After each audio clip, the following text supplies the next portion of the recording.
I'm Yolanda from Sew Contagious. So if you're new here, thank you for being here and welcome to the Sewing Revolution. So Sew Contagious, locally what I do is teach kids sewing, host birthday parties, Girl Scout workshops, a little bit more. And so the Sewing Revolution is just the online portion of it. I created the Sewing Revolution as my online school so that I could sew with people all over the world. So if this is your first time watching any of my videos, welcome to the Sewing Revolution. So in this video, it's Simplicity Pattern S9337, the lounge set. And within the tutorial, we're working on view A and view C. So that's the long sleeve top and the pants. And I would call this a very beginner friendly pattern. The video is roughly 2 hours long, but you could certainly get this done in less time than that. Okay, and a couple of disclaimers or just little notes I want to let you know about in the pattern. On the back of it, it says size medium is for a 38 to roughly a 40-inch bust. And so I know my bust line tends to be around 37. I want it to be a bit oversized. But in making the medium, I found that it was just way too big. So next time, I would just make the small. Because I made the medium and realized, it was just way too big. So I ended up taking it in, no problem. And the same thing with the pants. It says on the pattern that the waistline sits below your natural waistline so that the pants will fit. The pants are meant to sit low on your waistline. But for myself, I know I have a shorter waist. So they weren't short on my waistline at all. I thought they were a little high on my waistline. So just like I did with the top, I ended up taking in the waistline some so that it would create a shorter waist for me. But if you have a longer waist, then it probably isn't an issue for you. But just two things to keep in mind. I find that the pattern does tend to run a little big and the waistline may end up being like too long for you. So if you have a shorter waist, what I would suggest is maybe once you make the pants before you attach the waistband is to try them on and see where that waistline fits for you. Because make any adjustments you might need to prior to adding the waistband. So maybe you need to take away, an inch or 2 inches from the top of your pants or 2 inches or so from your waistband. So maybe pin it into place and then try them on and see if you like that fit. Other than that, I think that's it. I just feel like it runs big and the waistline for me was too high. Another thing, if you haven't already, go to Facebook and request to join my Facebook group, the Sewing Revolution. Facebook used to let me invite people, but I can no longer do that. So if you just go to Facebook, find the Sewing Revolution group, request to join so that I can ask. So that way, if you have any questions with this video or any of my other videos, you can ask the question within the group and get all the help you need. Let's get started. Okay, for Simplicity 9337, we're going to make top A, the long sleeve, and then the pants, which would be view C here. So if we get our layout guide here, okay, for view A, we need pieces 1 through 6, and the pants, view C, we need pieces 7 through 12. So you just go to your pattern tissue here and find all of your pieces and cut them out. So pieces 1 through 6 for the top, and pieces 7 through 12. So essentially you need pieces 1 through 12 to make the long sleeve top and the pants. Okay, here's my piece 2, 10, 6. I see quite a few of them here, so I'll cut here. And I tend to just sort of loosely cut. I don't worry about cutting straight on the line or right on the line. I just loosely cut, and then when I lay it out onto my fabric, that's when I cut it more exact to the size that I need. In some cases, just for a little bit, I am cutting the paper with my fabric scissors. Once I lay it out onto my fabric, that's when I'll use my fabric scissors. But for this, I'm using my paper scissors.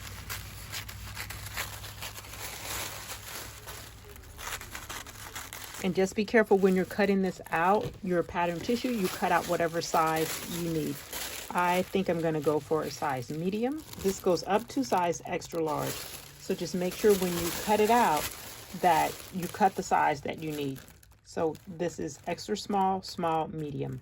So I'm going to make a size medium for myself. So like this is large and extra large. I know I don't need that, so I'll just cut across right there. And this is for the longer sleeve. If you're deciding that you want to make the shorter sleeve, the cutting line for the shorter sleeve would be here. So this entire piece makes the long sleeve top. If you want the shorter sleeve top, then you would cut here.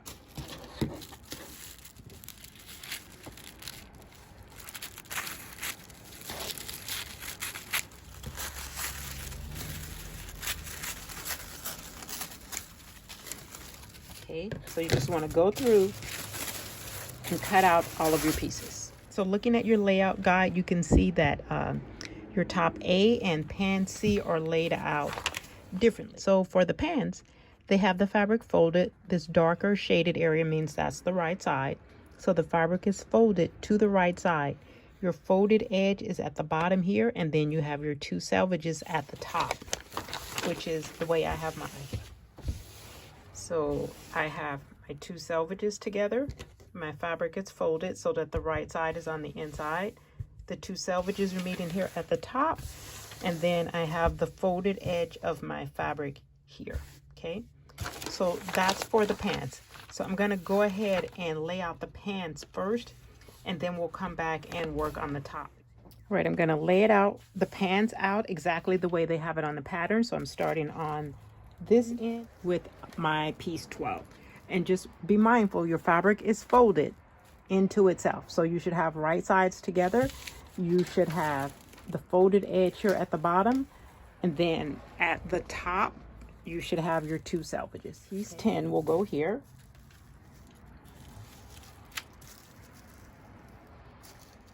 And the same thing, just as you were cutting, when you are pinning it, make sure you pin it so that you can cut out the size you need. So if I said I'm making size medium, my cutting line for the size medium is here. So I want to make sure I put my pins just on the other side of that cutting line so that I am cutting here. If you say you wanted to make the extra small, then this is your cutting line. So you can either cut this excess off, or sometimes what I do is just fold it into itself. Rather than cutting off the extra sizes here, you know, you might want to fold it into itself. So I'll do that, and this is my cutting line for the size medium.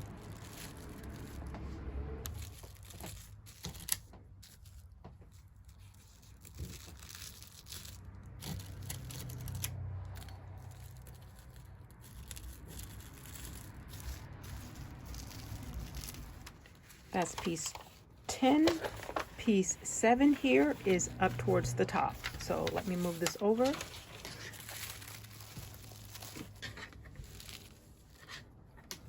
So I want to lay it out just as they have it here on the layout guide, my piece 7.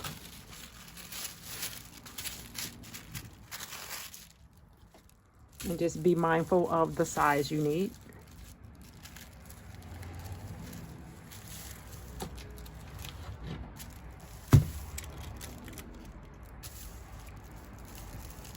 Okay, and then you just want to pin close to your cutting line, either pin or pattern weights, whichever one you use.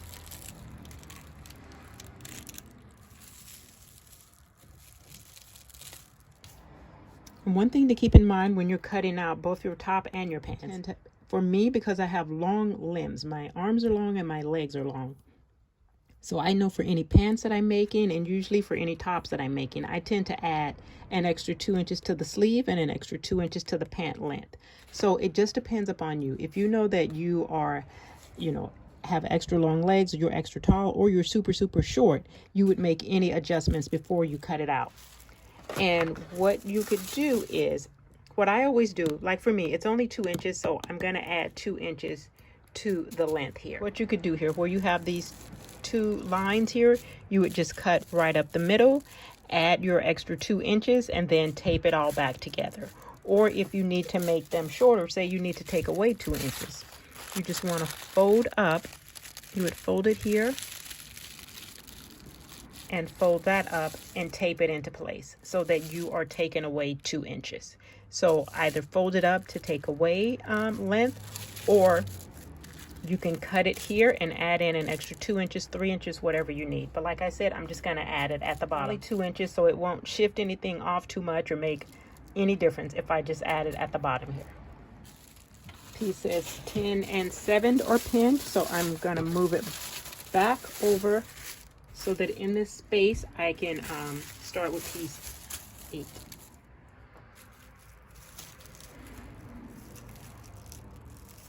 I think here I'll fold it.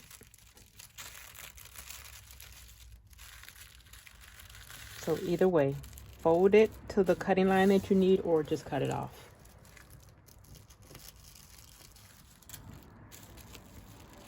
Okay, after piece 8, we have piece 9.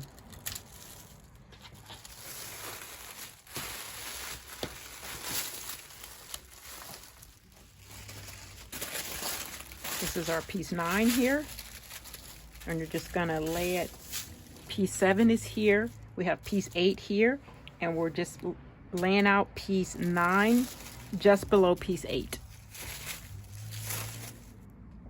Okay, and if you're concerned that you are laying it out straight, and this is my first video you've seen, here's a tip for you. So these grain lines here, this arrow here, not only does it let you know which way to lay out your fabric, line is vertical, it's going up and down.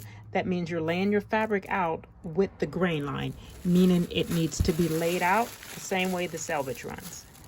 So the selvage, the finished edge of your fabric, runs this way.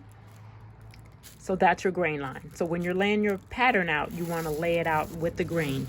And so then also with this, if you are concerned that you're not laying it out straight, what you can do is measure your distance from the grain line to your selvage, or in our case, the grain line to the folded edge, because that's closer for me.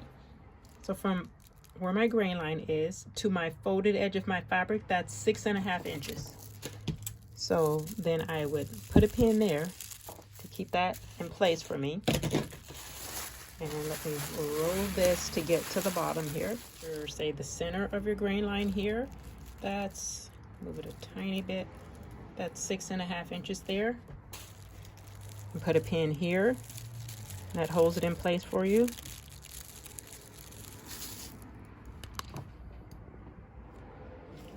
Okay. Then if you go to the end of your grain line, from my grain line over to the folded edge of my fabric here is 6.5 inches. So I know I have 6.5 inches at the bottom, at the middle, and also the top. So that lets me know that my pattern piece is laid out straight.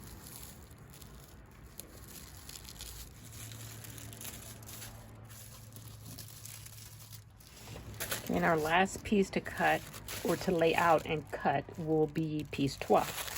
And this is the leg band. For piece 12, it looks like they have it all the way at the bottom leg of piece 9. But I'm just going to bring mine up a little bit just because it will fit. I save fabric wherever I can because I never know if I'm going to need it. So if I can get things a little bit closer, that's what I'll do. On the layout instructions, they have piece 12 down here at the bottom. So you can do that. I'm just going to bring mine up a little bit, because I might end up needing that fabric. I don't know.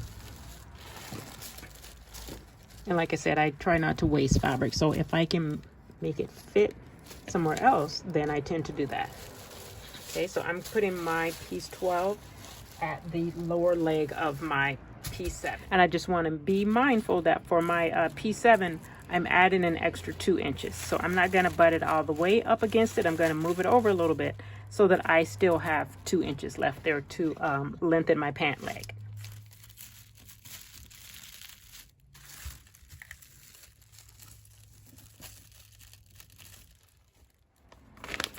Okay, so I have everything pinned. Before you start cutting, you just want to go through and maybe check off or just look and make sure you have all of your pieces pinned. So we have piece 10, 7, 8, 9, and 12. It's only, what is this, 2, 4? It's only 5 pieces, so, you know, I know all 5 pieces are here. Starting with piece 10 over here, the first piece we laid out. Have a notch here, the triangle that I'm going to cut out. Just cut the shape of a triangle. Okay, here's another one right here. Just go up and come back in to cut out a triangular shape.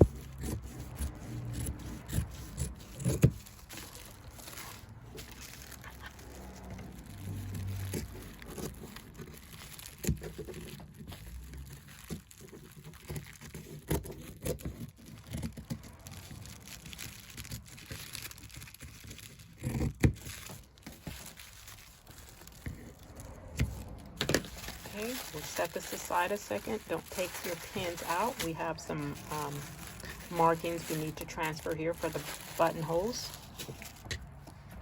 And the pants don't have buttons on them. The button holes are for the casing. Medium. Okay, I want size medium here.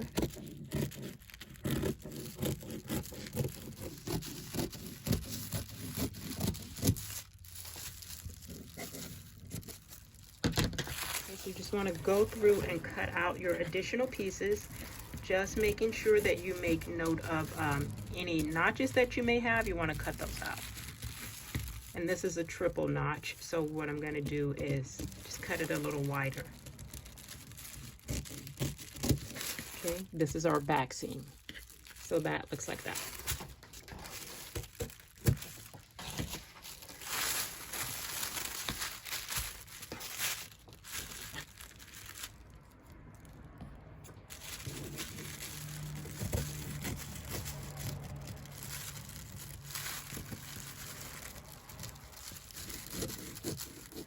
And for my lower leg for size medium, the cutting line is here, but I know I want to add 2 additional inches. So my cutting line will be here. This is my new cutting line.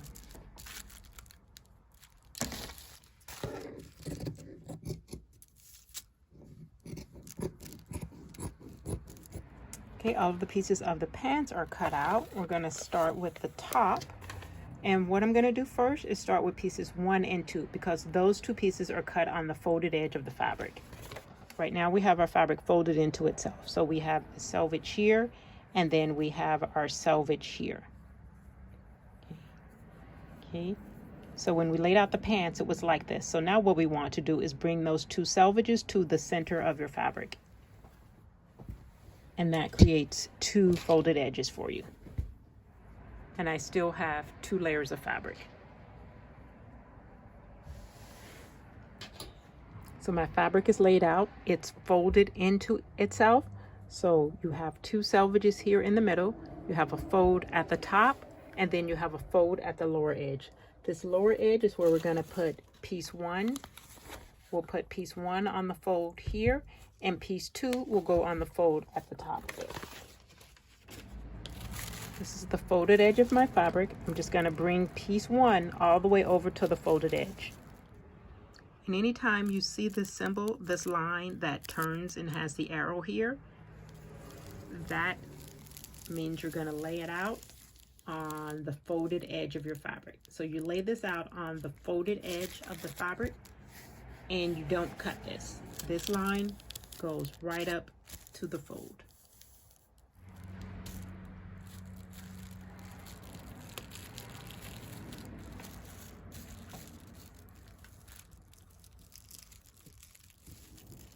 Going to put a pin here to hold this in place, make sure it stays on the folded edge. Okay, this is piece 1, and piece 2 goes on this other fold at the top here, just opposite piece 1. And here you see you have that same symbol.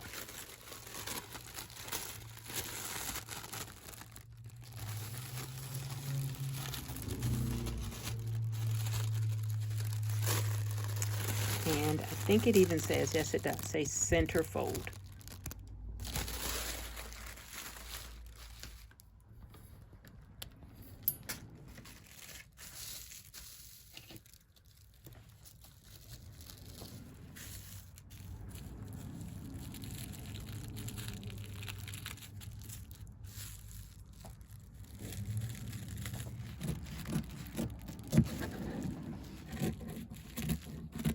And just keep in mind your cutting line for whatever size you're making.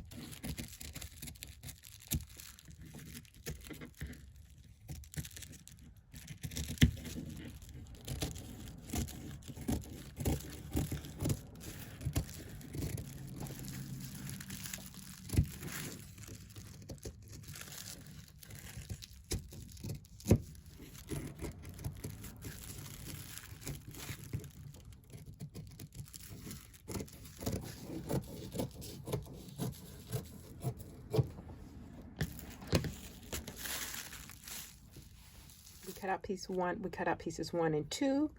The pieces that are left to cut out are 3, 4, 5, and 6. And the way they have this laid out, so they have your fabric essentially you have a double layer of fabric here, you have a single layer of fabric here.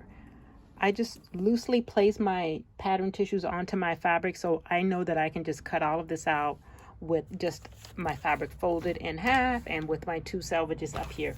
So I don't need to do all of this, but in case you do, what all of this means, this is the wrong side of your fabric, this is the right side of your fabric. This is a fold here, and then you have your selvage here in the middle.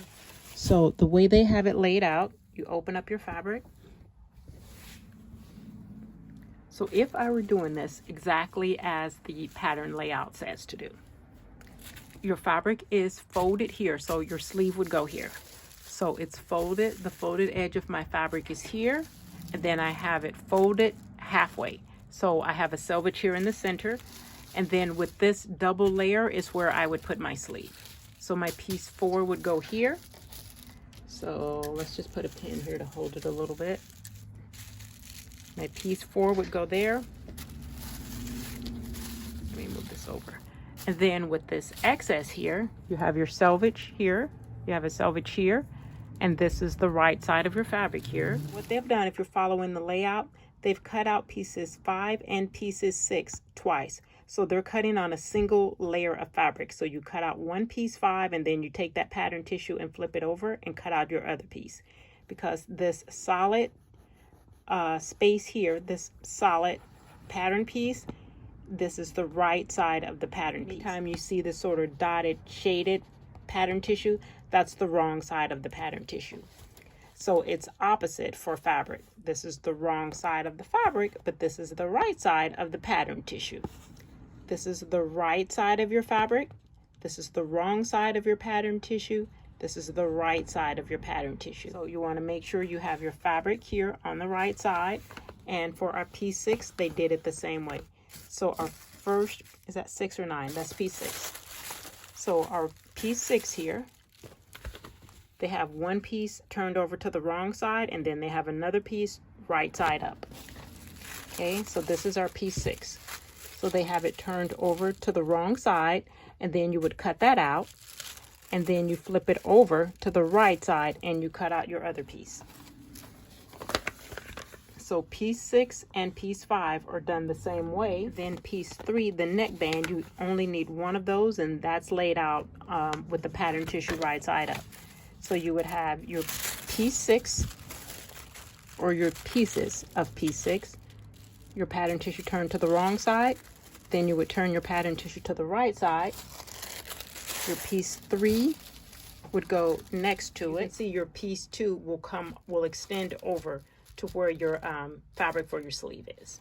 So piece 6 would be here, and then your piece 3 is here. You just need one of piece 3, and then your piece 5, you lay it out just as you did piece 6. Turn your pattern tissue over to the wrong side, and you cut out one piece, and then you turn it right side up and you cut out one piece. So that way you have 2 of piece 6, you need 2 of piece 5, and you just need 1 of piece 3. And it'll always tell you that on your pattern tissue. So here for piece 6, this is the lower band, it says to cut 2. This is piece 3, it says to cut 1. Okay, but like I said, I'm going to lay mine out a little differently. So let me move this. So I have my fabric folded into itself. I have the right side on the inside. I have my 2 selvages at the top, and then my fold here is at the bottom, just like we started out with. I have a double layer of fabric here. This is the wrong side of my fabric. So I'm going to start with my piece 4. And I'll just bring that over close to my folded edge here to save myself that extra space on that side where the selvage is. Okay, and I know I want to add 2 inches to the length of my sleeve. So I'll leave myself enough space here at the bottom.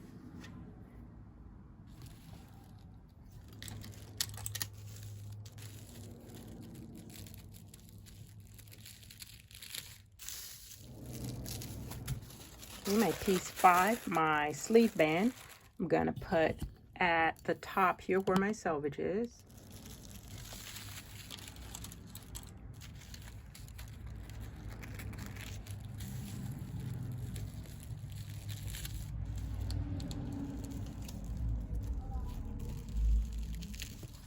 Then we have the neckband. I'll wait on that because that's just a single layer of fabric. And then my lower band, I need 2 of that. And that will fit above my sleeve. I'll go ahead and cut these 3 pieces out, and then I'll come back and lay out my piece 3 and cut it.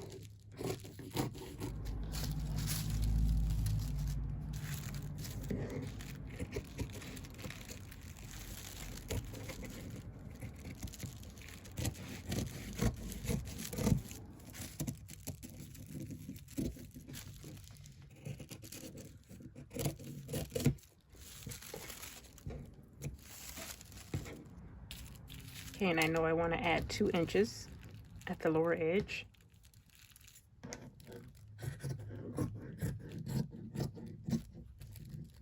I have a notch here that probably matches up with the armband, so I'm just going to put my notch down here as well. Make sure I include that, and then just keep cutting straight across.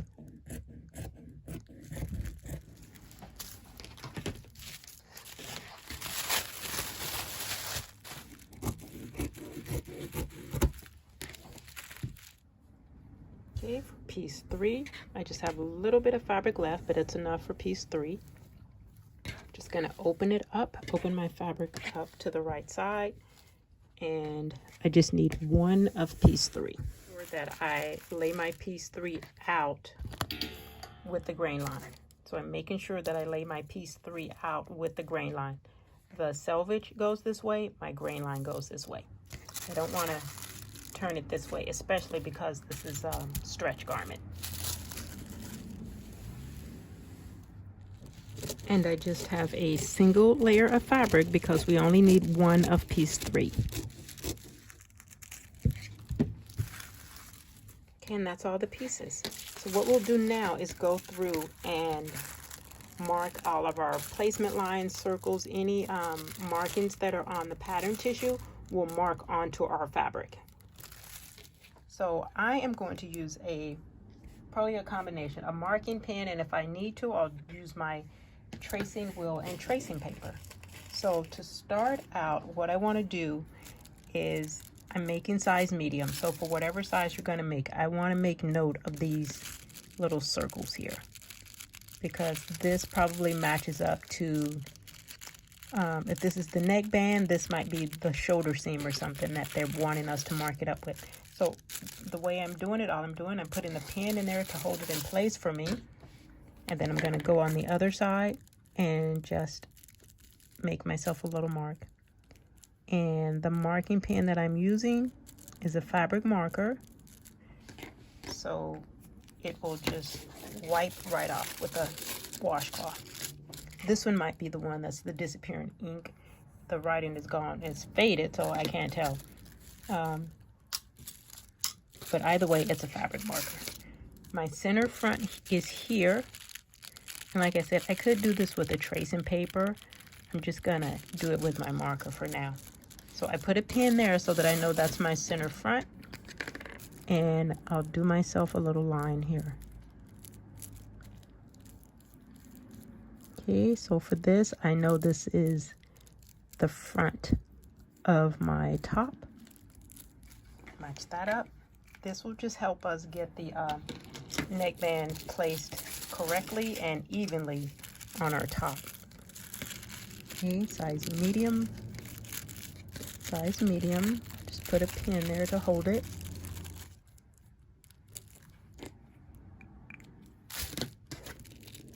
Here are my markings. So this is piece 3. These are all the markings. What I like to do, I take out all of the pins except for one. I usually will just leave one on here so that I know what piece it is. Lots of times, and probably even for this, it's easy to tell. It's just that for me, it's easy for me to keep track of everything. I keep my pattern tissue with my fabric piece. Okay, this is the sleeve band. There are no markings here, so we can take all of our pins out. I'll just fold it and pin this together. Then this way, when I'm done, I know I have all of my pieces. This is piece 3 and 5. Piece 4 is the sleeve. Okay, we have a marking here. I'll put a mark on this side, then I'll go do it on the other side.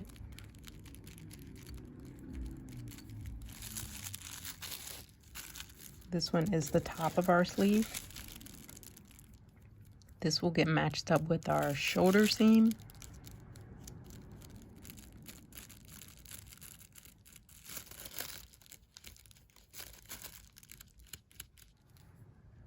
And this one, like I said, the writing is faded off. I'm pretty sure this one is probably the one with the disappearing ink. So as long as you're going to sew within the next couple of days, I'd say you're fine. If you are, but if you are cutting this out and you know you won't be able to sew for say another week or so, I wouldn't make my markings just yet because it's disappearing ink. It will fade on you.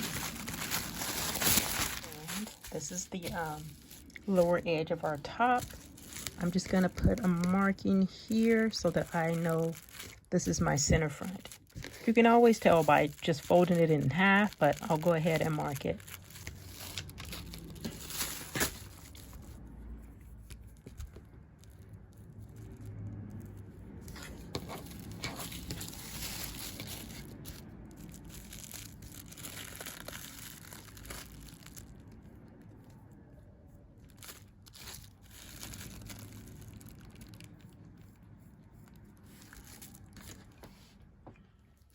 On piece 2, we have a marking here to help us match up the sleeve.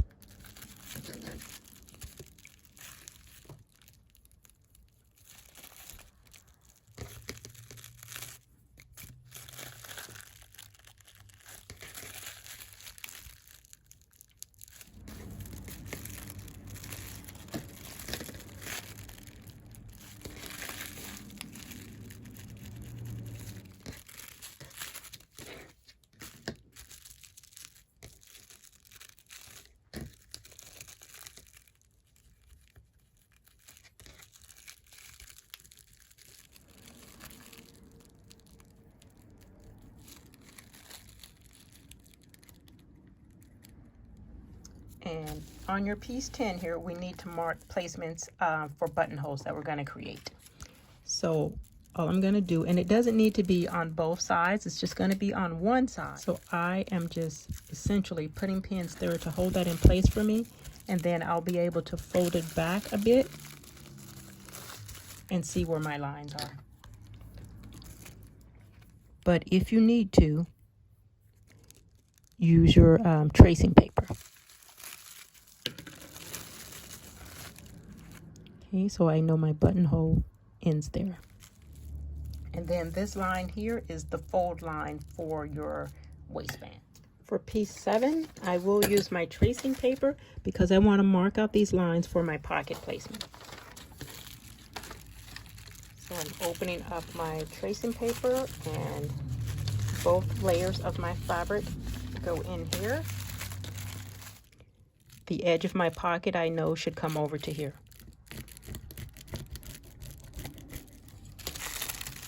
Okay. And then I know the bottom of my pocket is here.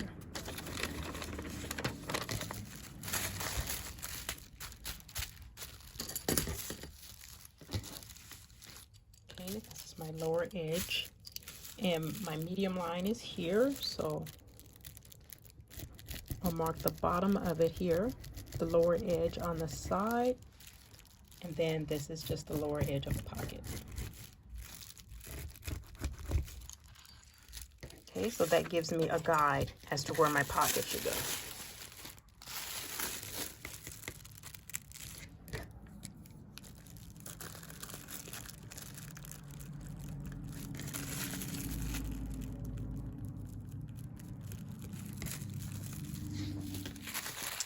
And piece 9, there are no markings, so we are ready to sew. We go to our sewing directions. We are starting out with the top, and so you want to grab pieces 1 and 2. And here in the directions they tell you for knits, you want to use a ballpoint needle or a needle that's suited for stretch fabrics. And then you're going to sew using a zigzag stitch or a stretch stitch. And so a stretch stitch would be a stitch that you choose on your sewing machine if your sewing machine allows that. And if your machine has a stretch stitch, the stretch stitch looks like this. So on this machine, it's stitch number 15. You have a computerized machine, then you're just pressing in a number. You know, say if yours is stitch 15, then you just are pressing in stitch 15. This is the stitch that you would be choosing, or just choose your basic zigzag stitch. What I'm gonna do, I'll show you as I'm sewing. For my side seams and for my shoulder seams where, you know, I don't need this to stretch, I'll just use a straight stitch. Probably for the armhole, I may use a zigzag stitch. And for the neckline, definitely I'll do a zigzag stitch, and I'll probably even use my serger on that. But if your machine has a stretch stitch, and you know, you may want to follow the directions and just switch to a stretch stitch or use a zigzag stitch on all of your seams. So grab pieces 1 and 2, the front and back of the top, and we are going to work on the shoulders right now. To start out, the first thing they want us to do is your shoulder seams, to prevent them from stretching out on you, because you know we are using a knit fabric that stretches. You're going to use your clear elastic or twill tape and place it over this seam here, and then you stitch across. So you want to place your twill tape where you will be stitching. So that will be on the front of your top on piece 1. And I actually don't have twill tape. I have twill tape, but it's for the waistband of my pants. And I don't have any clear elastic, but what I'm using is just some ribbon. I have tons of ribbon, so I'll just use this ribbon. So this will serve as my twill tape for the top. I'll just take my pins out. And if you are concerned that you'll get the front mixed up with the back, like the front, the neckline is lower than the back, but what you can do is just take your fabric marker or a piece of chalk or something. What I do, especially if, you know, I'm working with something and it looks a lot alike, and I'm just going to put a F here for front. Okay, so you can do that. Just mark an F on it, or B for the back, whatever you need, with your fabric marker or your fabric chalk. All right, and this is the front, so I want to pin the front to the back at the shoulder seams here. And you know, you're always sewing with right sides together, the right sides of your fabric together, unless the pattern instructions say otherwise. So this is my back piece here. So this is one shoulder. I want to match it up to the shoulder of the front piece here.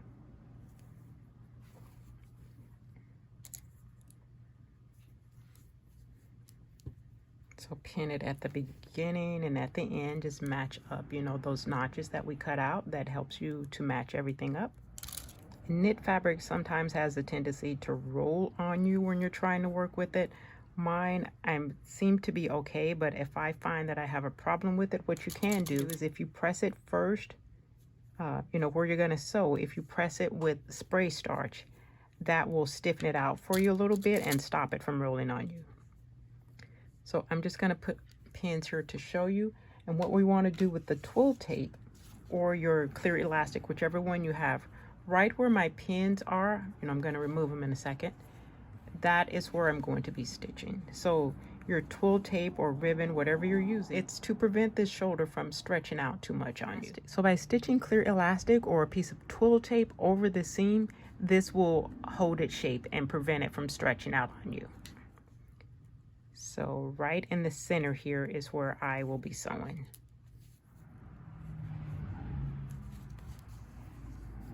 Okay, so I'm going to do one at a time. And I'm just going to cut it a little bit longer. And I'm going to start at my neckline and go out towards the armhole.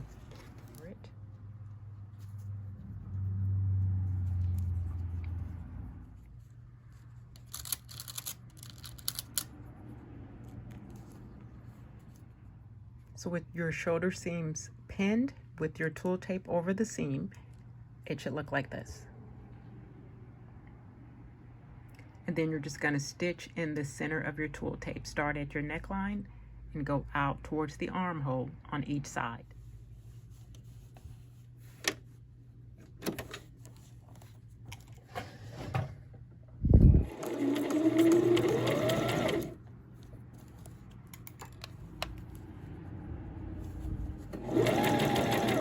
I'm making sure I'm stitching in a 5/8 of an inch seam allowance.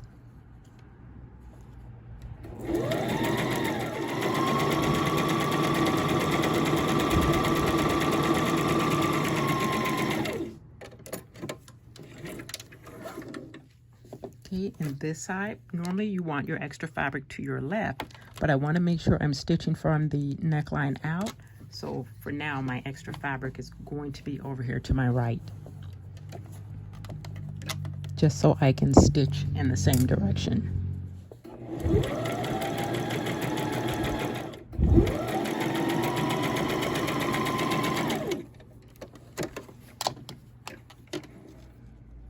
Okay, we got the shoulder seams done. We're going to work on the neckband. So that's your piece 3 you want to get right now. Fold it in half this way. So fold it in half with your right sides together, and you want to stitch your back seam.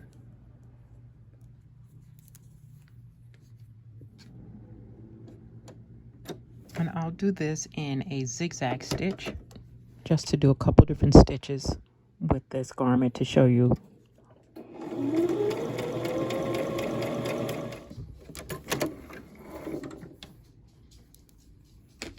Okay, so I just did a zigzag stitch for my neckband seam.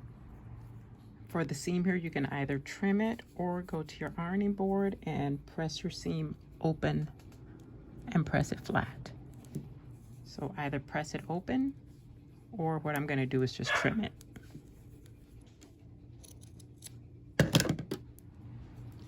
And from here, open up your neckband, and now we're going to fold it in half with the wrong sides together.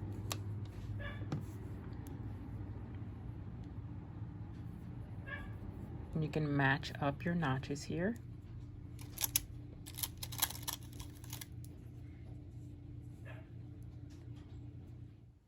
So fold it in half, wrong sides together, pin it, and then you want to go press it. Okay, so your neckband should look like this once you have it all pinned into place and pressed. So now we want to pin it to the neck edge of our top. So I'm going to start with the center back seam, matching that up. We turn it to the right side here. Okay, and I want to take my neckband and I'm just going to match it up with my top. And so this is the center back of my top. I can tell because I know it's right in between the notches here, and also because we cut the fabric on a fold, I can still see a slight fold line here. So I know this is my center back, and like I said, it's between my notches. And so the notches on my neckband will line up with the notches on the top here. Okay. So pin your neckband all the way around, and it says on your pattern that, you know, you might have to stretch your neckband a little bit for it to fit. And on our piece 3, we made some little markings here. Where is it? So here, this matches up with your shoulder seam. Stretch it over a little bit so that it fits onto my shoulder.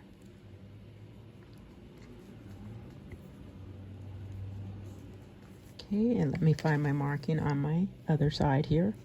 Okay, so I have a marking here. So that lets me know that's my shoulder seam. That matches up with my shoulder seam. Okay, and you can already see how the neckband is smaller than the back here.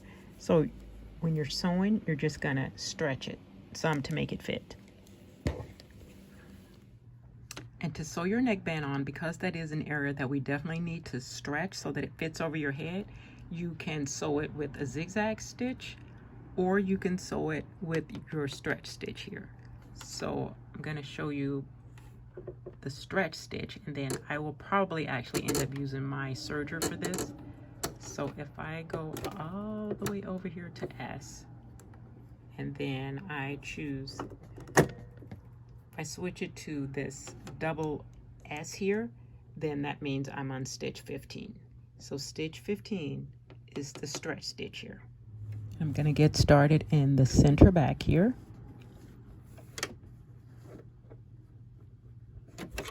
And I'm using a 5/8 of an inch seam allowance.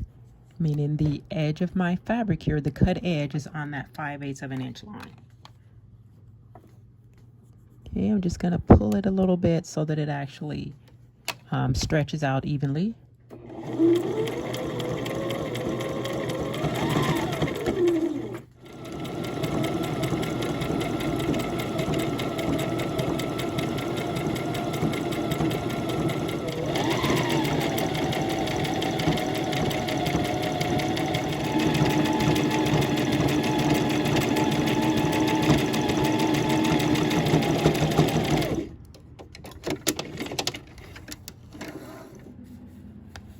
Okay, so we stitched it one time, and then what they have you do is stitch it again 1/4 of an inch away from your original stitching, but within the seam allowance. So don't make it, so don't make your neckline smaller. You're stitching within the seam allowance. So that means let me turn it on this side so you can see it. If our original stitching is here, so you would be stitching on this side. So you don't want to go on that side because that's gonna change your neckline. You're stitching within the seam allowance here.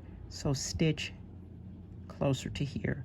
And what I'm actually going to do is go to my serger and do a serger stitch here. And then that will take care of that seam allowance for me. Okay, so I'm just going to do my extra stitch on my serger here.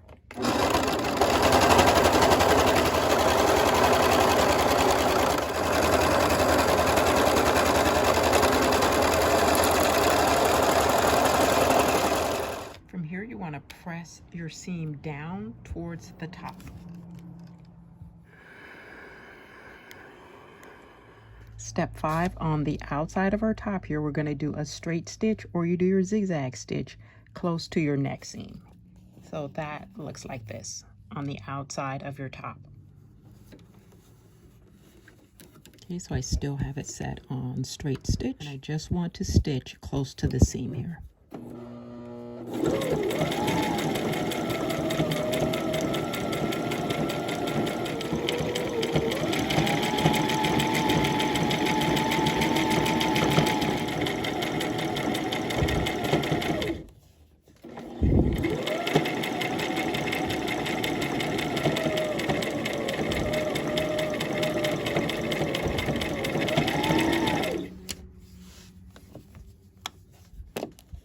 And I'm just feeling, even though I pressed it, I'm making sure my seam is towards the top and not the neckband.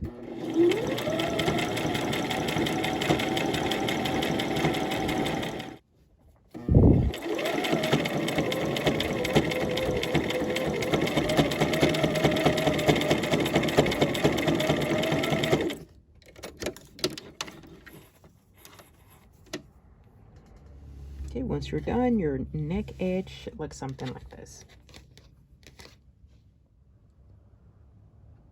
Next up, step 6 are the sleeves. So you're going to grab your sleeve piece, which is piece 4. We're going to pin the sleeve to the armhole edge of our top, matching up the center dots here. And again, with the sleeve, just as the neck edge, they have you do a double stitch. So you stitch it with the 5/8 of an inch seam allowance, and then they want you to stitch it again, this time 1/8 of an inch away from the original stitching, and then trim it, and then press your seams towards the sleeve. So let's grab piece 4. Okay, you just want to grab your piece 4, and my markings are here.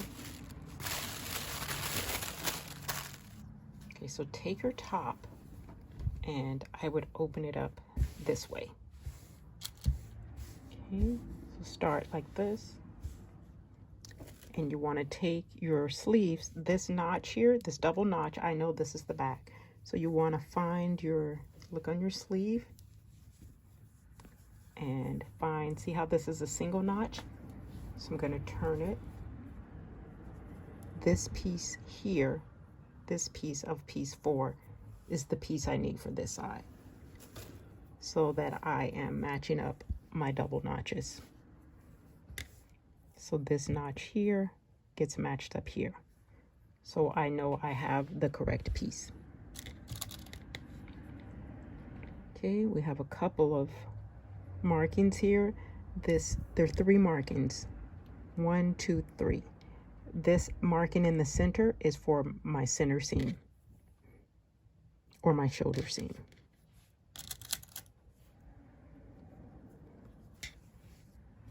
Then if we move over to the other side, which would be the front of our top, I have a notch here that gets matched up with this notch. And if you're slightly off, don't worry about it. It's just to help you get in the right place.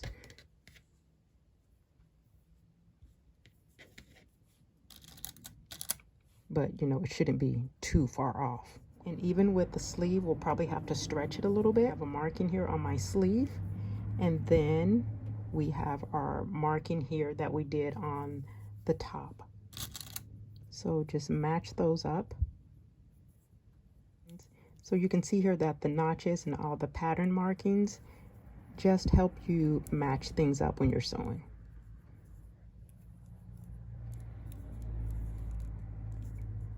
Okay, so that's in place. And then everything else, if I need to, I'll stretch it slightly to fit. And I'm going to I'll get it started that way just to show you what they're talking about in case you don't know. But then I'm going to go to my serger and I'm going to stitch both of my sleeve seams with my serger. Because that way it automatically does the double stitch and it trims my seam allowance for me. So if I'm starting with my stitching line, that's my 5/8 of an inch seam allowance. It's still on the stretch stitch. So you would do this stitch the entire length of your sleeve seam. So that would be your first stitch. And then your second stitch, you're to do it 1/8 of an inch away from that stitch. And if you want to, you can certainly get out a ruler and measure it. So you would be stitching, you know, really close to that line. It would be about right here. That's 1/8 of an inch. Okay. So you do your first stitch the entire length of the sleeve, and then you come back and you do a double stitch. You do your second stitch.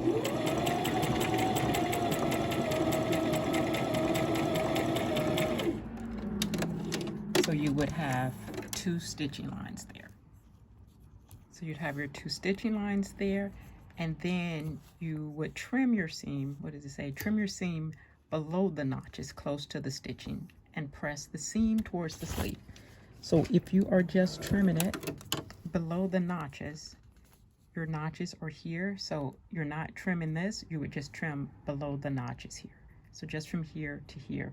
And then you would press your seam towards your sleeve. So trim it, and your seam gets pressed towards your sleeve.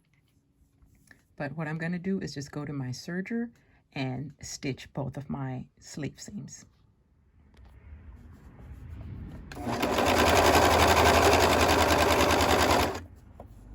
Okay, the sleeve is stitched to the armhole edge, and I've pressed my seam towards my sleeve.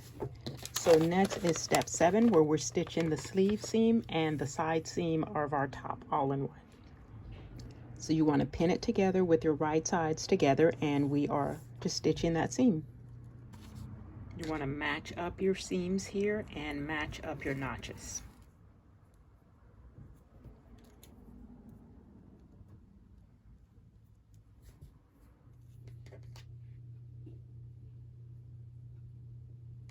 Okay, so once you have it all pinned, you are stitching this entire seam. It will include your arm of your top and the side seam as well. So I'm going to start stitching at the lower edge here. So this would be my wrist. Start stitching at the lower edge of your sleeve all the way up. Just keep going past this armhole seam here all the way, and then back down your side seam to the lower edge of your top. Okay, it's just all one stitch.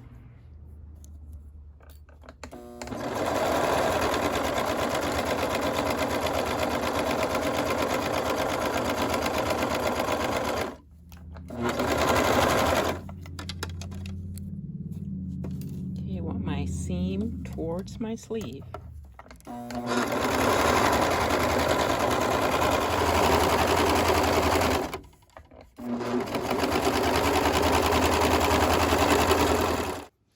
Okay, step 8, if you are making view B, you're just going to turn up your hemline there, the lower edge of your sleeve, and you do a double stitch. You do a 5/8 of an inch stitch, and then you stitch 1/4 of an inch away from that original stitching. So the lower edge of your sleeve here would have a double stitch. We're working on view A, so we're just going to go to step 9, and we're going to work on the sleeve bands. And those are actually prepared the same way as the neckband. So grab your piece 5s, you should have 2 of them, and you're just going to fold it in half this way with your right sides together, and we're stitching this long seam here, and then we fold it in half with wrong sides together and pin it around with the wrong sides together. Okay, this is my piece 5.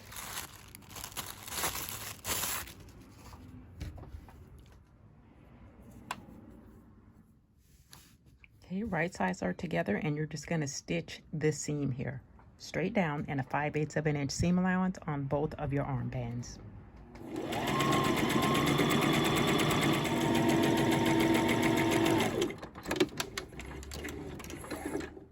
I pressed my seams open, so either press them open or just trim your seams. And now you want to take each and fold them in half with the wrong sides together this time. And that is creating the band for you. Match up your seams here.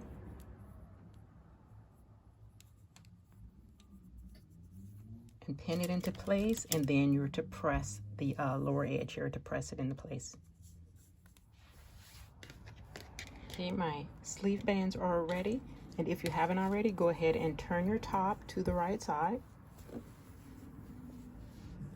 Okay, with right sides together, so on the outside of your sleeve, you're going to pin the band to the lower edge here of your sleeve. And you have right sides together, you're matching up the notches, then you're stitching, and you're going to have to stretch it a little bit again. You're going to stitch it in a 5/8 of an inch seam allowance, and then you stitch again 1/4 of an inch away from that original stitching. So again, you're doing a double stitch. Do a 5/8 of an inch stitch, and then do another stitch 1/4 of an inch away from that stitch there. Okay, so I'm placing my sleeve into my cuff, and I'm going to start by matching up my side seams here.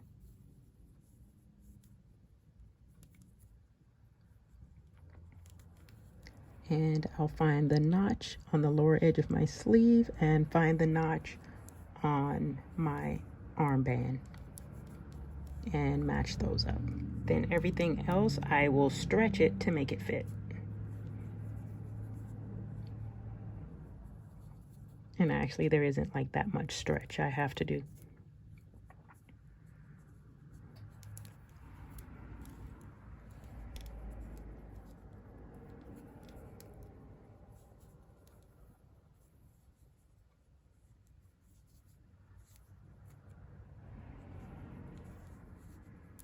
Find my notch so I can match those up.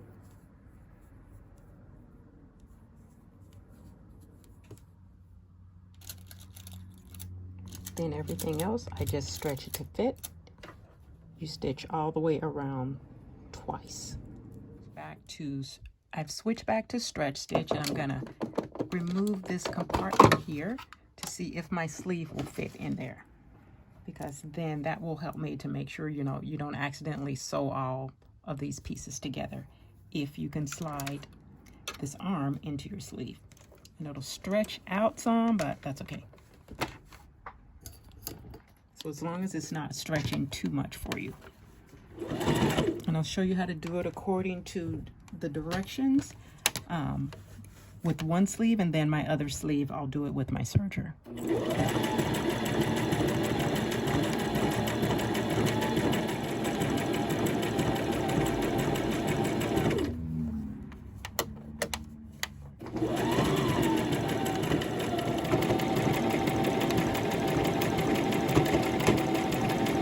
Okay, then you would stitch again 1/4 of an inch away from this original stitching.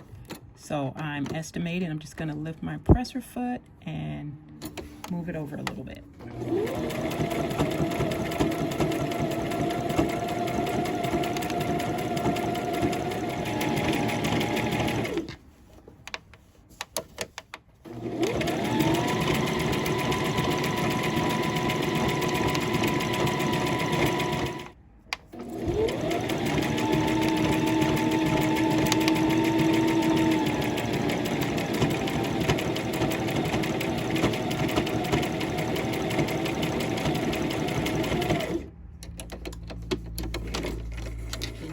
to trim close to your second stitching and press your seam towards your sleeve. Okay, so I'm just going to trim close to my second row of stitching here. So just go through and complete your other sleeve the same way.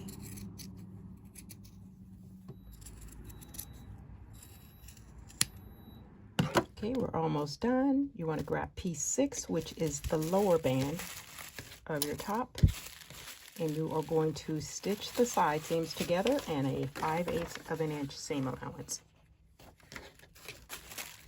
Half again.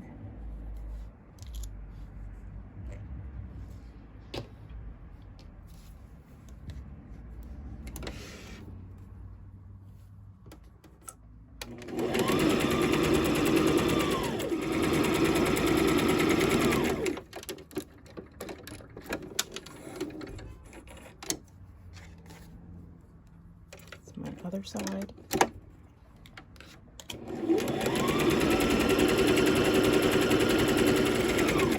Then either trim your seam allowances or press them open. This time I think I'll just trim my seam allowance.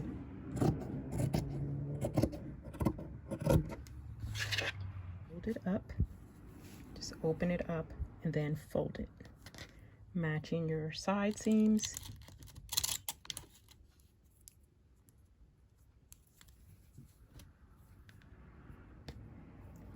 And my notches match up here. So pin this all the way around, press it at the lower edge here, and then we are going to pin it to the lower edge of our top and stitch it. And I would imagine again they have you do a double stitch. Okay, I'm gonna lay my top out. I'm going to start by matching up my side seams, and then I'll match up my notches and stretch everything else to fit. So I have a side seam here. I want to match it up to the side seam on my top.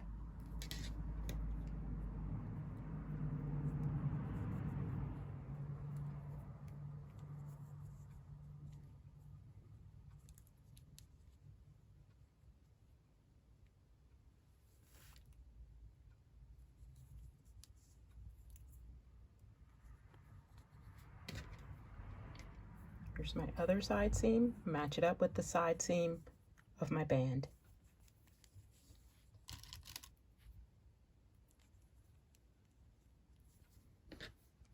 Okay, just kind of straighten yourself out.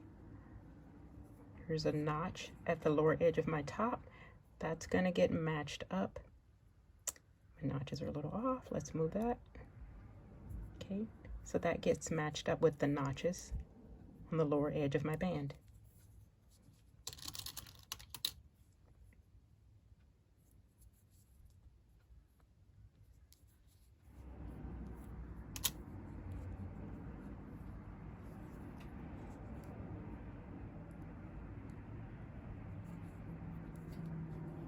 Okay, so you just want to go around, match up your notches as best as you can. For sure, make sure your side seams match, and then your notches, match those up as best as you can. And you'll probably have to stretch it a little bit, and then we are going to stitch it all the way around. So when you're sewing, you're just going to stretch it out a little bit so that this all fits.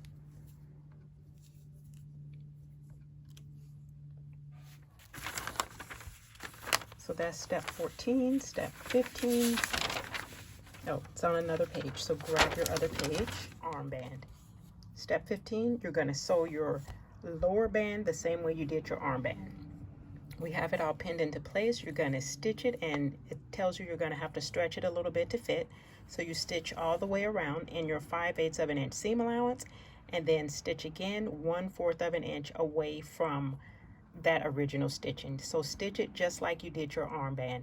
I'm going to go do mine on the serger, but just as I showed you how to do the armband, you stitch this lower edge the same way if you do not have a serger.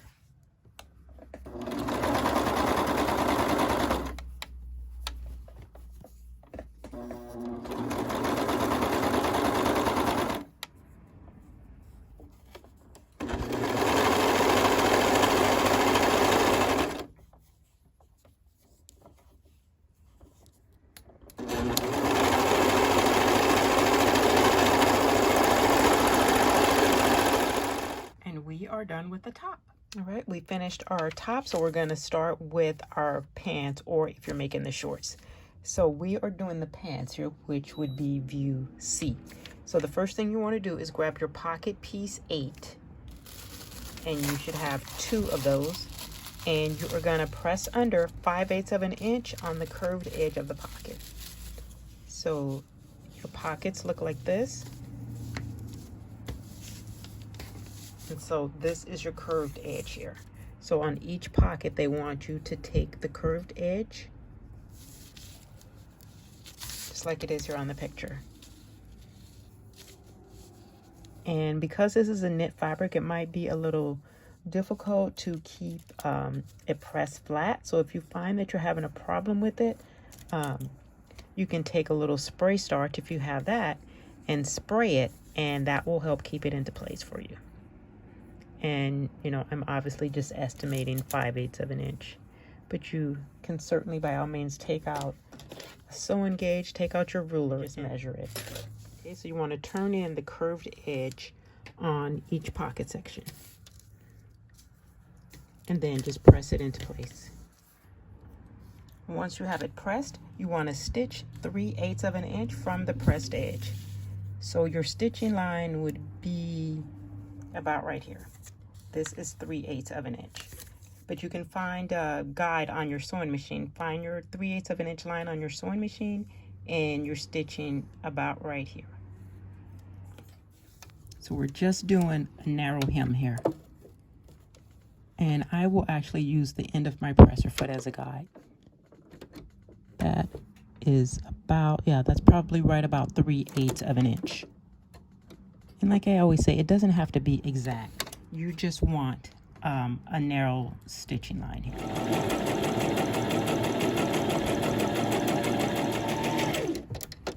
Okay, stitch your other pocket the same way. Up next, step 2, we're going to stitch 5/8 of an inch along the front of our pocket and along the lower edge. And then we are going to press that into place along the stitching line. My 5/8 of an inch is here, so I just want to keep my fabric along the edge of my fabric along that 5/8 of an inch line. I'm going to stitch straight down and then across the lower edge.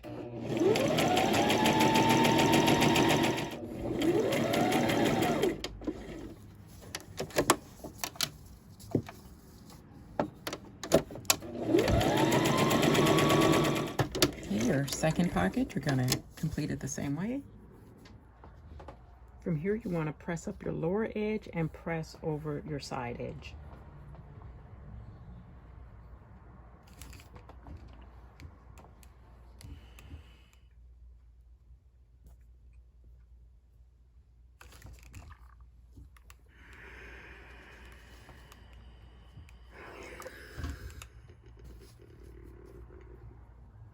And for your corner here, to reduce the bulkiness of it, once I have it pressed, just going to turn it in a little bit and then trim off that triangle.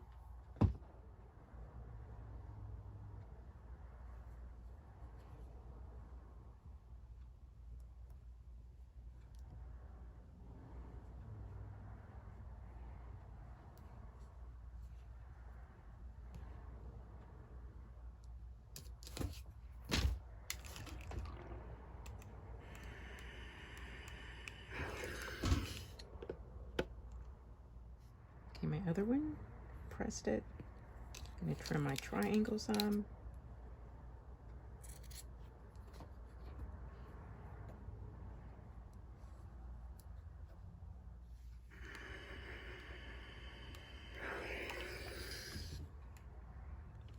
Okay, continuing with step 2. Once you've pressed the lower and the side edges of your pocket, you want to trim your seam allowance to 1/4 of an inch.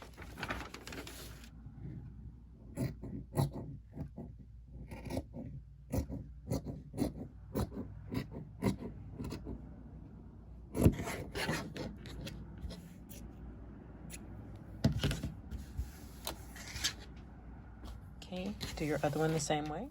Grab your piece 7, your pants front, so that we can attach the pocket.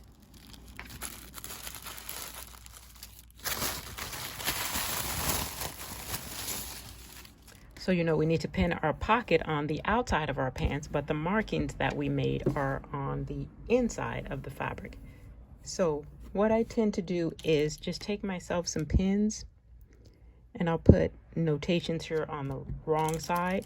I'll place my pins here on the wrong side of my fabric so that I can see where I need to be. So I know this is the lower edge of my pocket, this is the side. Okay, and then now I'll turn it over. So I know this is the side of my pocket here, and this is the lower edge of my pocket. And then I can actually kind of see my marking from my tracing paper here. But you know, in case you can't, just do what I did. Just put some pins here so that you can have a guideline as to where your pocket goes. Okay, so from that, I can place my pocket along that line, along the lower edge and along the side here.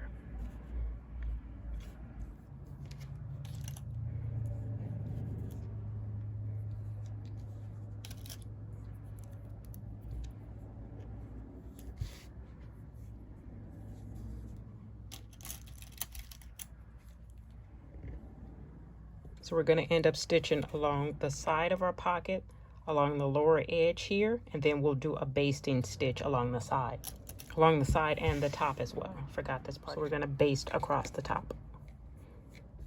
Just because it's a knit fabric, I'm putting quite a few pins in it because knit tends to move around on you. Okay, so I have my pocket pinned into place here.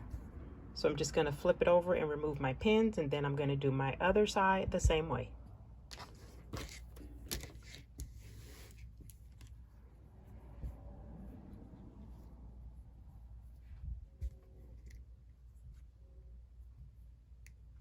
This is my second side.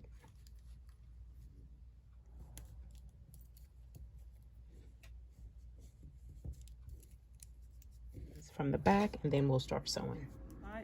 From here we want to stitch the pocket on, so we're just going to do an edge stitch along the side here, along the bottom, and then do a basting stitch, which is your longer machine stitch along the side and across the bottom. And the edge stitch, like it doesn't say stitch 1/4 of an inch or 3/8 or anything like that, it's an edge stitch. So you're just stitching close to the edge. And this stitch for the side of your pocket and the lower edge is not a basting stitch. This is just your regular machine stitch.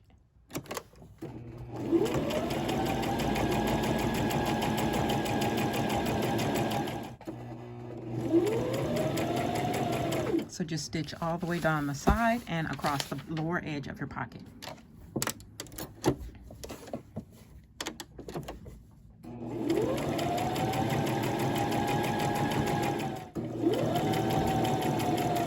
Okay, I'm over at the side. I'm going to lower my needle so that I can turn.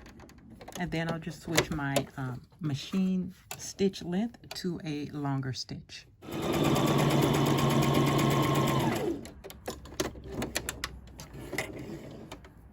So stitch across the side seam and the top edge of your pocket as well in the basting stitch. Okay, and then just do the same thing to your other side of piece 7. Apply your pocket the same way. Our pockets are on, so for step 4, you want to grab your piece 9, the back piece, because we're going to stitch the front to the back at the side seam here, the outside leg, and the inner leg seam.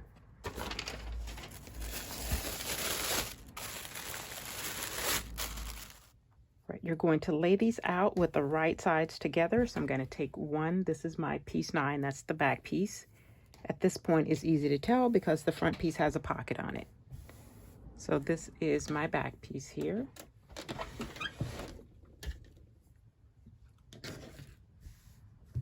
I'm going to take my front piece. And you want to make sure you're matching up. This is your crouch seam here. So take the front piece that matches up with this. This is wrong, so it's this piece because my crouch should be over here so that I am able to have right sides together and it all matches up. And keep in mind the back piece is going to be bigger than your front piece. Okay, so you just want to move it over right sides together and match up that inner leg seam,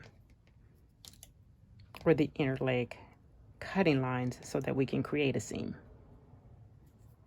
And I'll actually be sewing on this side, so that way when I'm sewing, my extra fabric is to my left here.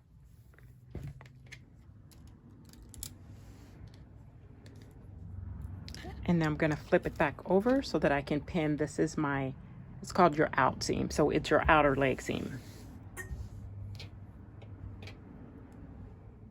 So this is essentially will be the side of our pants. Can match up my notches here.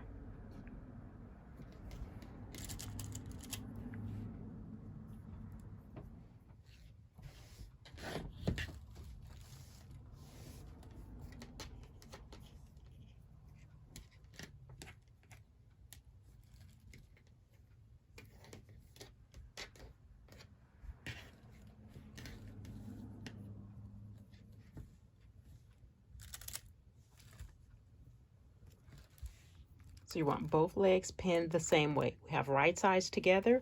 This is my outside seam, my side seam of my pants. This is my inner leg seam. So pin along the inner leg here. We're just sewing these straight lines here. The inner leg and then the outer leg seam. And if you're on a basting stitch, make sure you switch back to a regular stitch. So either your stretch stitch or you can use your zigzag stitch. I'm just going to use a regular straight stitch because this part, it doesn't need to stretch for me. So you're just stitching this outside leg seam here and then this inside seam. And on the pants, it doesn't say we need to double stitch, so you're just going to do a single stitch along the inner leg and a single stitch along the outer leg. So find yourself the 5/8 of an inch line here on your sewing machine on the throat plate here, and you're just stitching straight down on the inner leg and then on the outside leg.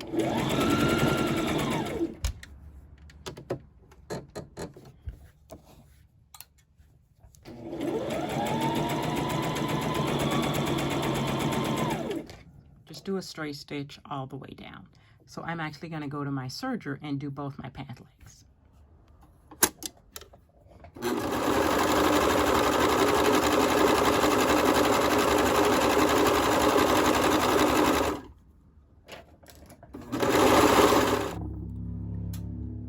Okay, this is my outside leg.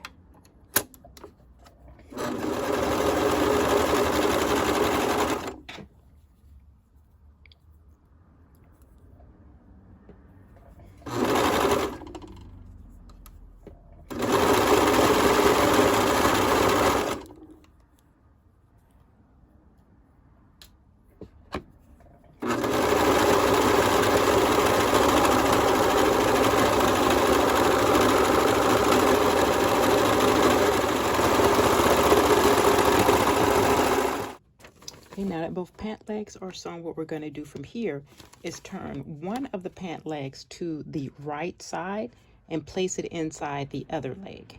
So we'll end up with right sides together, and we're going to stitch this crouch seam here. So take one of your pant legs and turn it to the right side.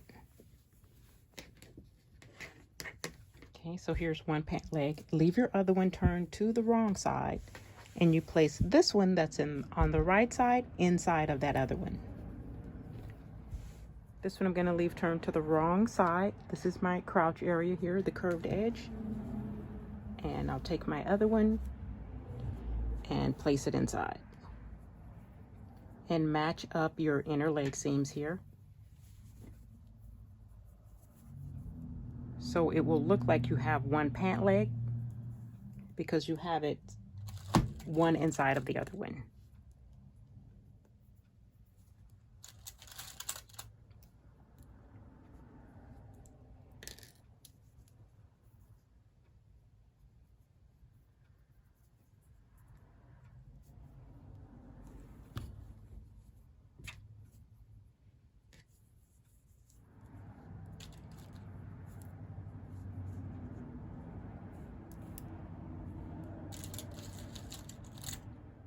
So it should look like this. You have one pant leg inside of the other so that you have right sides together. Your curved cutting lines here are matching up.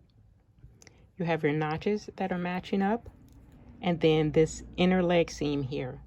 These inner leg seams are matching up. And then what we would do is just stitch this curved seam. Starting at the top, this would be the front. We would stitch here all the way past the seams and back up the other side. So it should look like this. And then if I turn it with just the other way, if I turn it the other way, it looks like this. So it looks like you have one pant leg, but you know, it's actually two because you have one inside of the other. And so just make sure you are stitching one single curved edge at a time. You know, you don't want to make the mistake and stitch all of this together. So it should be separated so that you have two pieces of fabric. Start at one end, stitch all the way past your inner leg seam and back up. This would be the back of your pants. And this time we do actually do a double stitch. Anytime you have a crouch seam or maybe say under the arm, you tend to do a double stitch because that area tends to get a lot of tension. So we're gonna stitch once and then to do a double stitch just over your previous stitching. So I'm gonna stitch it once using my stretch stitch, and then for my second stitch, I'll use my serger. But if you don't have a serger, you just do a double stitch.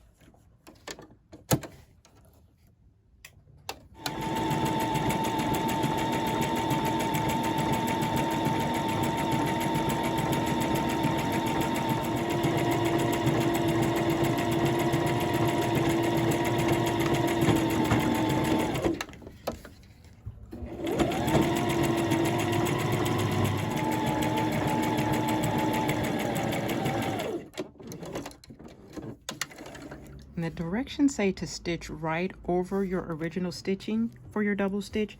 What I would do, if you use the stretch stitch, that's a pretty solid stitch. So I would probably just stitch, if I were doing this, I would stitch just close to my original stitching.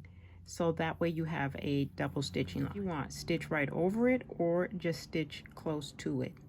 But I'm gonna go to my serger and do this stitching. It'll look like this. Then that way that does the extra row of stitching for me, and it also trims my seam allowance. Okay, my crouch seam is complete. So now we can turn our pants to the right side. And the next step we're gonna work on is the waistband. So that is your piece 10. And don't worry if they look really big right now because we have to put a waistband on it that's gonna have a casing which will cinch the waist more for you. You're needing a scrap piece of interfacing for the buttonholes. If you do not have interfacing, you can just use a cotton fabric. Just find a lightweight piece of fabric that you can use on your buttonholes. It's really just to stabilize it because, you know, this fabric is going to stretch too much. Okay, these are my buttonhole markings here. So I want to apply a piece of interfacing. I only need maybe a 3-inch piece, 2 3-inch piece. Just to cover where my buttonholes will go. And I'm going to apply it to the wrong side here. Okay, I have fusible, meaning it's iron-on interfacing, that I'm going to apply just over these buttonholes here.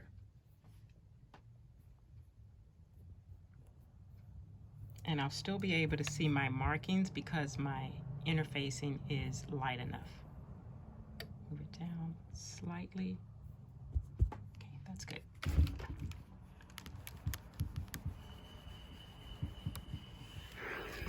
So if you have fusible interfacing, just press it to the wrong side of one of your waistband pieces.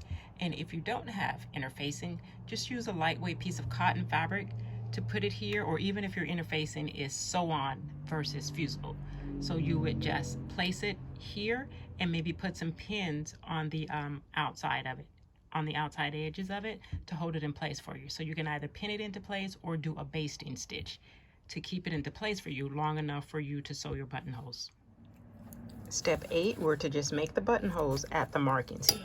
And so that's going to vary based upon your sewing machine. So check your sewing machine manual for how to create buttonholes. And I'm just going to transfer my buttonhole markings to the outside.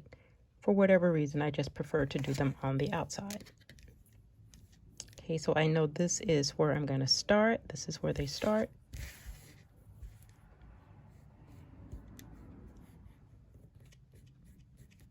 Move the pins out now so that I can get the pins out of the way. Starting here.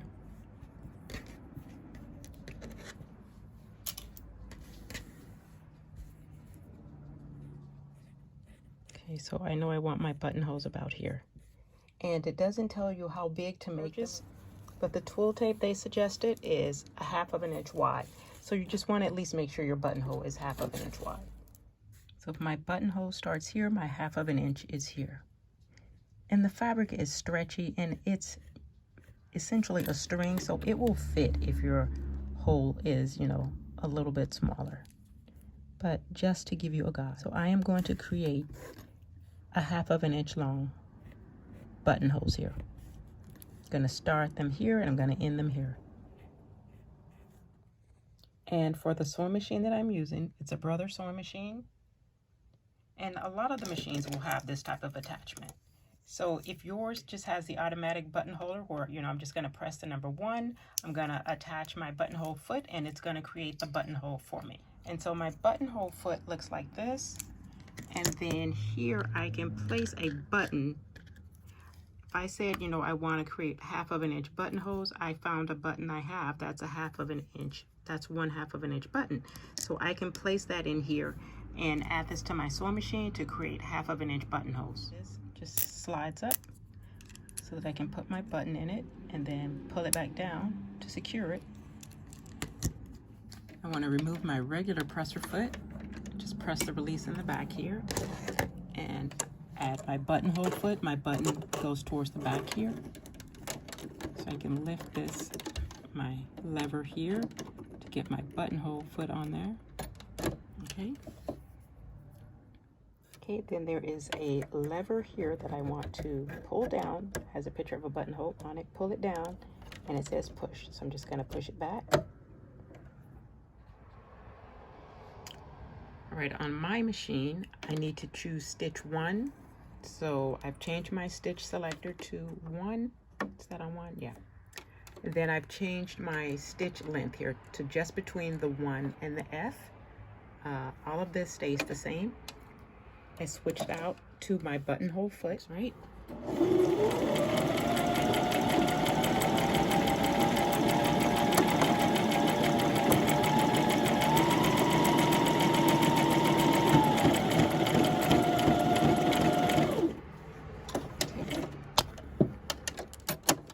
Right, my buttonholes look like this. If this were a buttonhole for a shirt or a dress, something that I would need actual buttons on it, I'd probably decrease my stitch length so that my stitches are closer together, or I would just go back over this. But for the purpose of just creating an opening for a drawstring, this is fine. And I don't see on the pattern where it says to do this, but I'm gonna go ahead and open up the buttonholes at this point. Because otherwise it's going to be more difficult once we've already created our waistband. So I'm just putting a pin there to stop me from going too far. I have a seam ripper, and I'm just going to put my little nippers in there to open it up some more. Okay, so just make sure you open both buttonholes before we sew the waistband together. Now that we have our buttonholes created in the front part of our waistband, we're sewing our waistband together at the side seams, and then we fold it in half with the wrong sides together, and it looks like we're going to baste along that cut edge there. And if you don't have your markings here on your piece 10, the waistband, if for whatever reason you forgot to make them, like I did, so just grab your piece 10. And we want to flip it over because this is the wrong side of our fabric here. And you can look at the picture and see that the markings, the opening is left over here on our left side. Okay, so if you flip it over and, you know, just line it up, this is where you want to make your markings. So you're going to leave this section here open, just like it is here on the photo. Okay, so on the instructions, they stitch down the right side, and on the left side, they have an opening. So that's what you want to do.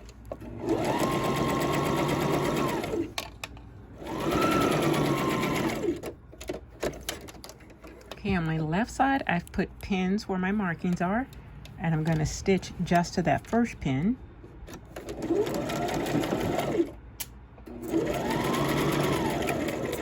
Okay, then stop, and then I'm going to start again at the second pin. And sometimes what will happen when you're sewing with knits, if your knit is a really lightweight fabric like mine is, sometimes it gets stuck down in this machine when you're starting at the very beginning. So to remedy that, what I do is just cut myself a piece of paper. It's just regular white computer paper, and you can put that underneath it to stabilize it for you. It just kind of gives it some traction, so it has something to attach to. Okay, and so then once I sew the paper onto it, you know, you can just peel the paper off.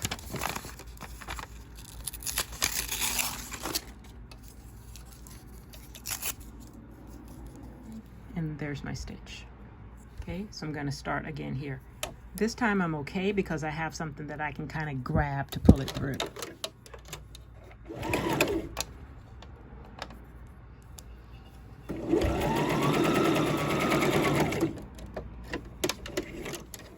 Okay, once your side seams are done, you want to press your seams open and then fold your casing in half, wrong sides together. And then we're going to pin around that lower edge there and sew it in a basting stitch. I didn't press mine, I just opened it up with my finger. So my casing, my side seams are open. That's the opening that we left. You want to fold it in half with the wrong sides together.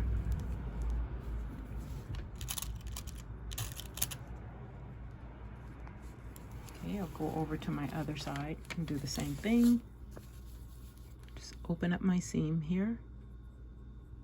And you could, I wouldn't trim the one that has the opening, but this side you could trim it if you want to, if your fabric is kind of bulky. And even if you're going to trim the other side, just trim enough, trim up to your opening. So the opening, you know, you wouldn't trim, but the rest of it you could trim. Because with the opening, you want to be able to turn those seam allowances in so that it looks neat. Okay, so this is just the lower edge of our waistband. We're going to attach this to the upper edge of our pants. Okay, and then just sew all the way around in a basting stitch. And I'm starting my stitching. I'm going to sew closer to my edge here. I don't want to be in this 5/8 of an inch seam allowance because I don't want any stitching to show that I'll have to take out. If you make a mistake and you accidentally go a little bit wider, you know, you can certainly just remove your stitches, but I'm just going to stay closer to my edge so that I don't have that issue.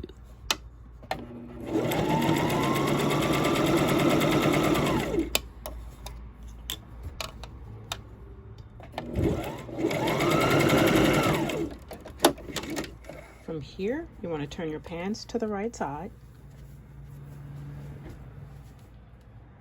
Okay, and you want to take your waistband and you're going to match it up with the upper edge of your pants. So you want your right sides together. This is obviously the right side of your pants, and then the right side of your waistband will be the side that has the buttonholes on it, okay? So this is the right side of our waistband, and if you just kind of hold it with the folded edge down, place it over the top edge of your pants, okay? And then match up your side seams. I start there, match up your side seams, match up your notches, and then stretch everything else to fit. So this is the side seam of my pants. This is the side seam of my waistband, and our opening is here. So match that up. Okay, you want to do the same thing on the other side. Let me trim these threads here a little bit. Okay, this is the side seam of my waistband, and I'm matching it up with the side seam of my pants.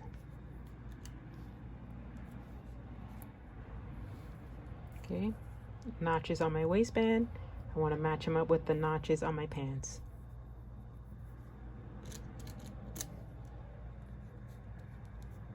Okay, so that's the front. Let's go to the back. Okay, on the back I don't have notches. I don't know if I cut them off or what, but no worries. I know in between these notches here is my center back. So if you don't have notches there, what you can do is just fold the notches on the waistband there just to estimate your center. So my center would be about right here. Just match that up with my center back. Here. And I'm gonna have to stretch my waistband here to make it fit.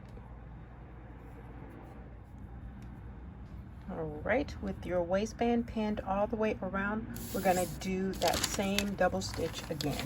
So you're gonna stitch all the way around your waistband and then you stitch again 1/4 of an inch away from your previous stitches. So whether you're using your zigzag stitch or your stretch stitch, you wanna do 2 stitches and then trim your seam allowance. I'm gonna start out here, but I'm actually going to finish this up on my serger.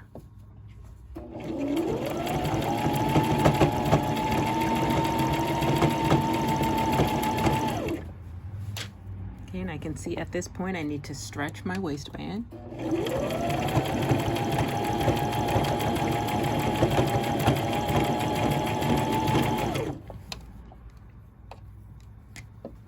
So I'm just pulling it to fit the waistline of the pants.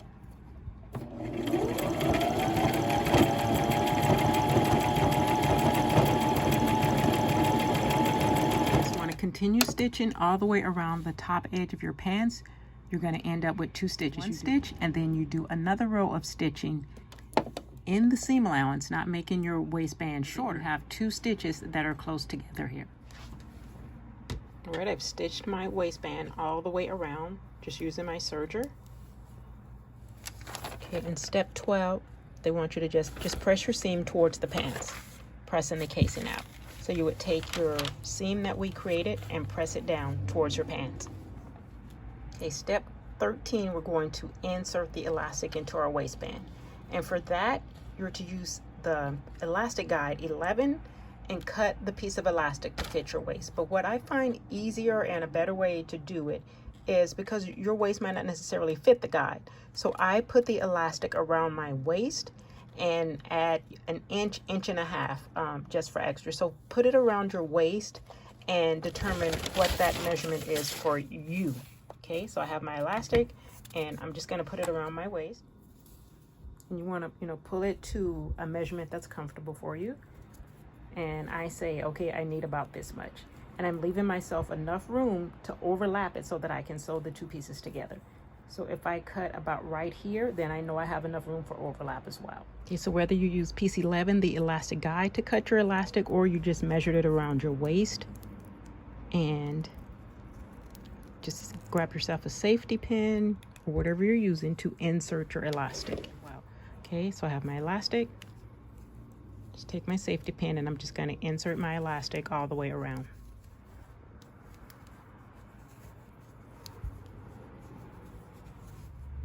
Okay, and you just keep going past these buttonholes. The buttonholes are for the drawstring.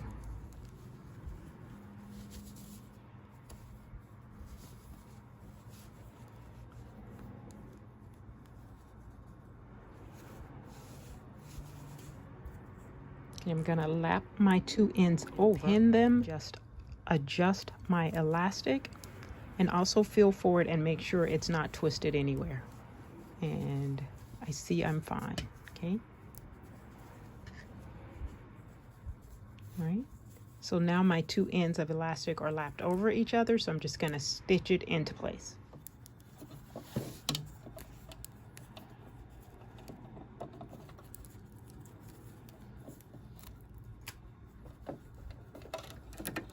And I switched my machine back to the regular stitch from straight stitch.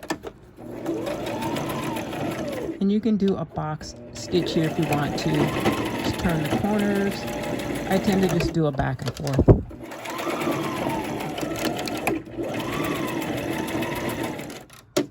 Or do a zigzag stitch, whichever way you want to do it. Just make sure you secure the ends of your elastic together. And I have a lone thread here. Let's see what's going on. There we go. Sometimes you get like 3 or 4 threads coming from underneath. So just pull them and they should just come out. So So I just want to adjust my pants so that my elastic goes in the inside. And our opening, you're just going to stitch it closed by hand. All right, this is my waistband opening. So I'll just do a slip stitch to close it.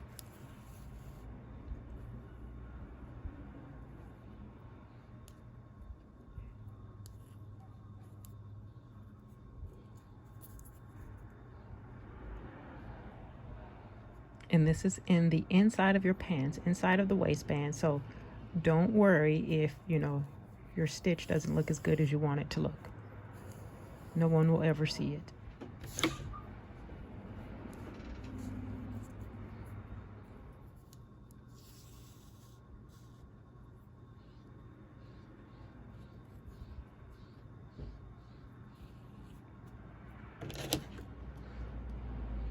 Okay, so now we insert the drawstring. Okay, for the twill tape, you're to measure out a piece that is the length of your waist and then add 28 inches to that. The waist is 30 inches, then you're going to need your twill tape to be 58 inches long. All right, and just like we did the elastic, you're going to attach a safety pin to the end of your twill tape, and this goes through the buttonholes. So you feed it through one buttonhole, go all the way around, and you come out through your second buttonhole. Mine has a piece of tape on it from the store to keep it from fraying. So if you don't have that, and depending upon whether or not yours will fray, you can just add a piece of tape to it to help stabilize it a bit. All right, I'm going to start through one buttonhole and just go all the way around to my other one.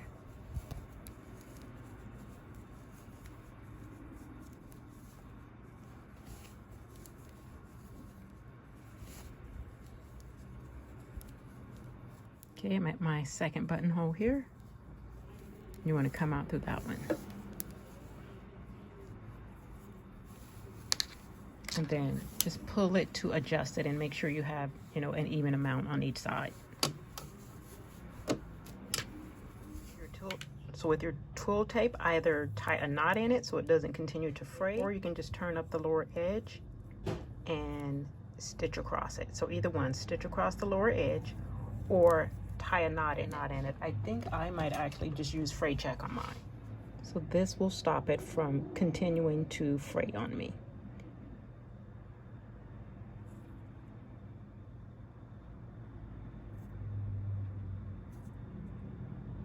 So I'll add a bit more than I know I need. Once it dries, I'll cut across to make it even.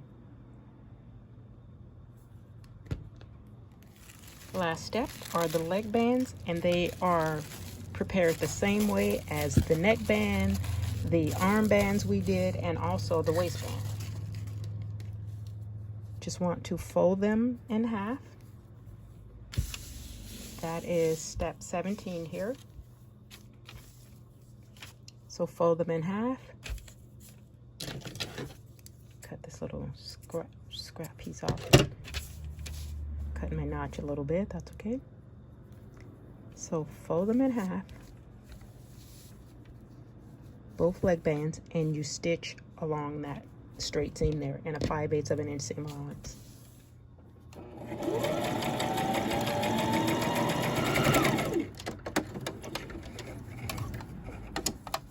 Once that's done, you're going to open up your seam allowances on your leg bands or trim them. Open up your seam allowances and press them, and then fold your leg band in half with the wrong sides together. Put it up, matching those seams.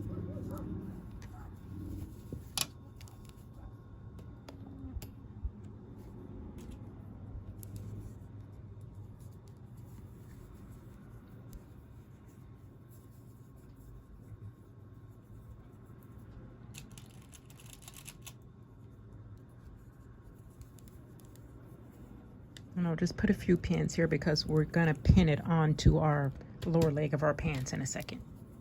And I'll just put a few pins here because we're gonna pin it onto our lower leg of our pants in a second. All right, this is the lower leg of my pants. This is my inside seam, my inner leg seam. So I'm just gonna match that up with the seam of my leg band.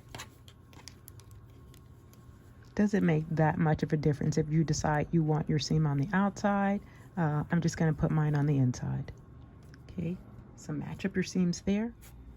And you're just going to stitch all the way around, just as we did in the other spots on the arm, the neckband, and the waistband.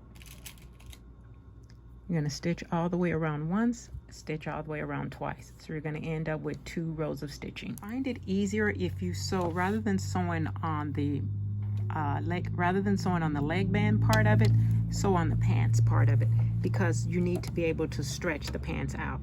The lower leg of your pants is bigger than your leg band. So if you sew from the pant part of it, the pant leg part of it, it's easier for you to stretch it as you're sewing. And you can see, you know, how much you need to stretch.